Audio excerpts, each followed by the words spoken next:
Olá! Quando a gente ouve a palavra igreja, pode apostar que a primeira imagem que surge na cabeça é a de um prédio, certo? Uma construção. Mas e se o conceito original for algo muito, mas muito diferente? Nessa nossa análise, a gente vai mergulhar de cabeça na origem dessa ideia para entender o que igreja realmente quer dizer. A nossa jornada começa com uma cena de tensão máxima lá no Antigo Testamento. Imagina o cenário: deserto, calor e o Moisés totalmente esgotado de frente para o povo de Israel.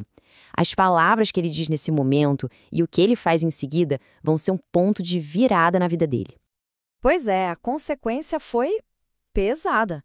Por causa desse ato, Moisés não pode entrar na Terra Prometida. Mas olha só, o X da questão aqui não é nem o erro dele. O mais importante é entender o que aquela rocha, ali no meio do nada, significava de verdade. É aqui que a coisa começa a ficar interessante. Segundo o Novo Testamento, não era uma pedra qualquer.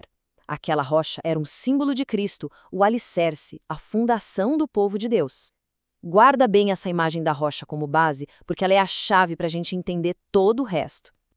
Ok, então vamos explorar mais a fundo essa ideia da rocha. Isso não é uma metáfora que aparece uma vez e some, não. É uma imagem super poderosa que vai se repetindo nas escrituras, sabe? Como um fio condutor que conecta histórias e profecias ao longo dos séculos. Vamos ver.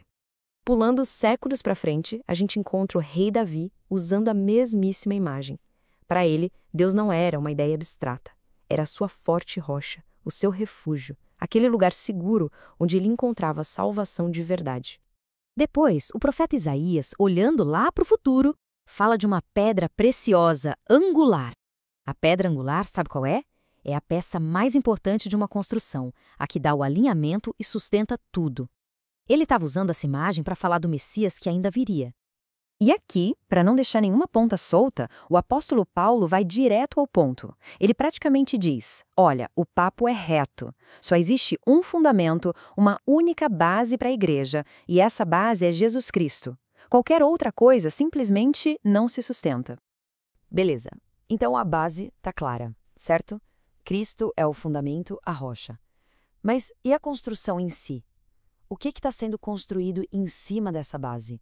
Isso leva a gente para a pergunta principal. Afinal, o que é a igreja? A resposta pode estar escondida na própria palavra.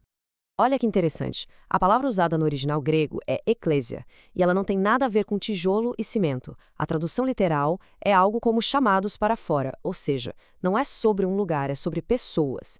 Pessoas que foram chamadas para fora do comum para formar uma comunidade com um propósito. E o mais legal é que essa palavra é super flexível, não é uma caixinha fechada. Eclésia pode ser usada para falar de um grupinho pequeno reunido na casa de alguém, e também pode ser usada para falar da comunidade inteira de fiéis no mundo todo, e até mesmo de todos os que já existiram no céu e na terra. A escala muda, mas a ideia de um povo reunido continua. Tá, se a igreja é um povo e não um prédio, como é que a gente entende a natureza desse povo? Para ajudar a gente a visualizar, as escrituras usam algumas metáforas incríveis e cada uma mostra um lado diferente da função e do propósito dessa comunidade. A primeira delas já vira uma chave na nossa cabeça. Ela nos convida a esquecer a ideia de uma organização, tipo uma empresa, e a pensar na igreja como um organismo vivo, interconectado, onde cada partezinha depende de todas as outras para funcionar. E a lógica dessa analogia é bem simples de pegar. Cristo é a cabeça, o cérebro da operação, quem dá a direção. Os crentes são os membros, a mão, o pé, o olho. E os dons espirituais são as funções, as habilidades que fazem cada parte trabalhar para o bem do corpo inteiro. É isso. Um corpo só funciona bem se todas as partes estiverem juntas.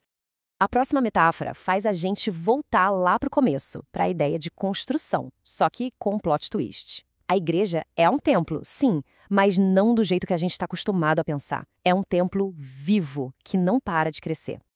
E é aqui que a ideia fica realmente poderosa. Não é um templo de pedra fria, morta. É uma casa espiritual construída com pedras que vivem, que são as próprias pessoas, os crentes. Cada pessoa se torna um tijolinho vivo e essencial nessa construção, todos ligados pela pedra angular, Cristo. Agora, a última metáfora que a gente vai ver é talvez a mais íntima de todas. O foco aqui sai da construção, da função e vai para um relacionamento. Um relacionamento de amor profundo, de compromisso e de um destino em comum. Essa imagem é de uma beleza. Ela mostra o amor sacrificial de Cristo. A ideia é que ele se entregou pela igreja com um objetivo: purificá-la, prepará-la, para no final poder apresentá-la a si mesmo como uma noiva perfeita, gloriosa, sem nenhuma falha. É uma visão de amor, de cuidado e de transformação. Certo. Então já temos a base, o povo e as metáforas que descrevem esse povo. Mas, e na prática? Como esse corpo espiritual se organiza para cumprir sua missão no dia a dia? A estrutura que ele assume é uma quebra total com tudo que existia antes. O ponto que muda o jogo é o tal do sacerdócio de todos os crentes. No sistema antigo era assim: existia um grupo especial de sacerdotes e só eles podiam se aproximar de Deus em nome do povo. A nova aliança vem e, pum, demole essa barreira. Agora, todo crente tem acesso direto a Deus e também a responsabilidade de servir. E essa nova forma de se organizar leva a gente para uma distinção final, que é bem importante. É como se a igreja existisse em duas dimensões ao mesmo tempo. Uma que a gente consegue enxergar e outra que é invisível aos olhos. Funciona assim: de um lado, existe a igreja visível. É a instituição que a gente vê, as congregações, com seus membros, seus prédios, suas atividades. Do outro, existe a igreja invisível. Essa é a comunidade universal de todos os que têm uma fé genuína espalhados pelo mundo e pela história. E os verdadeiros membros dessa igreja só Deus conhece. Essa dualidade também se aplica ao tempo. Hoje, aqui na Terra, a igreja é descrita como militante, ou seja, ela está na luta, engajada numa batalha espiritual. Mas a promessa é de que no futuro ela será triunfante, vitoriosa, completa, perfeita na volta de Cristo.